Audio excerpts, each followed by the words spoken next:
እንዳለመታደል ያለፈው የሁለት ትውልዶች የፖለቲካ ሙከራችን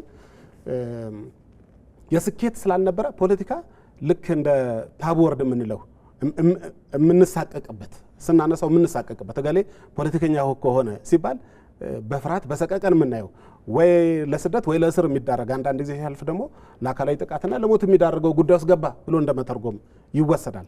ለምን ስንል ለፖለቲካ የሰጠነው ትርጉም ነው። በዚህ መጽሐፍ ላይ 280 ገጽ ጠቅሳለሁኝ።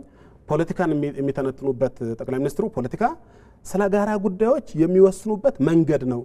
ኢትስ ኖት አባውት ኢንዲቪጁዋል ኢንተረስት የግሩፕ ኢንተረስት አይደለም።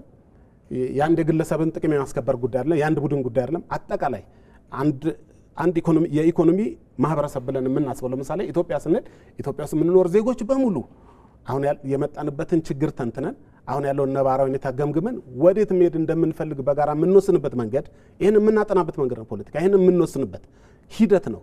በአንድ ጊዜ ተቋይቶ የሚያልቅ አይደለም። በህዝቦች ተሳትፎ ባለድርሻዎች ተሳትፎ እያደገ የሚሄድ ነውና በጋራ ጉዳዮች የሚወስኑበት መንገድ ነው የሚለው እንደው ሁለት ሰዎች ማስታወስ ተገቢ ነው። ለአርስቶትል ምንድነው እሱ humans pursue the common good ብሎ ይጠቅሰዋል ወደ ኋላ ሰውስድ። ስለዚህ common good አለን፣ በጋራ የምንወደው ነገር የምንፈልገው ጉዳይ አለን።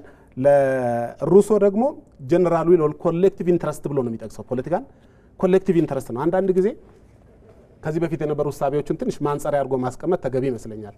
ለምሳሌ በዚህ አስተሳሰብ የማይመች ከሆነ መንገዱን ጨርቅ ያርግልህ የሚባልበት ዘመን እናስታውሳለንና እንደሱ አይደለም። መንገዱ ለማንም ጨርቅ መሆን የለበትም፣ ለሁላችንም ነው የሚሆነው።